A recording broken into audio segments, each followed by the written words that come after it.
Kuambia hivi bwana katibu mkuu Hassan Omar, matukio yamefanyika makubwa sana hapa Kenya.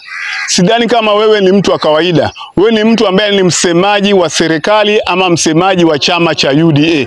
Kwa nini uko kimya?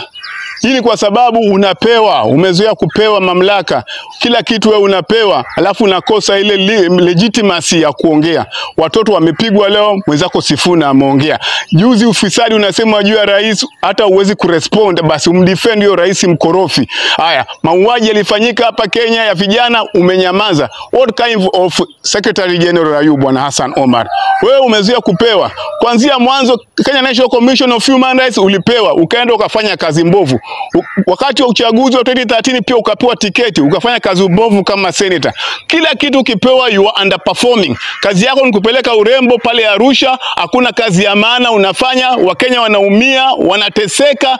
Katibu mkuu wa chama tawala, wakati chama kinakuwa attacked, wewe umenyamaza. Nataka kumwambia bwana Ruto, fukuza Hassan Omar kazi. Hakuna kazi anafanya, anakula mshahara ya bure. Hapo umemwandika ni katibu mkuu wa chama, ako na mshahara. Umempeleka kule Arusha, yeye ni MP, ana mshahara. Sasa chama na serikali inakuwa attacked, amenyamaza. Kazi yake ni nini? Wewe ni mtu bure kabisa, ana maana hapo kwa chama. Mtoe Hassan Omar, tafuta another capable leader akuje. Leader kama Sifuna ambaye ni katibu mkuu wa ODM. Huyo anakula mshahara bure na kutingisha kiuno Mombasa, kutingisha kiuno Arusha, kutingisha kiuno Nairobi, na hakuna kazi yote maana. Pumbavu kabisa huyo.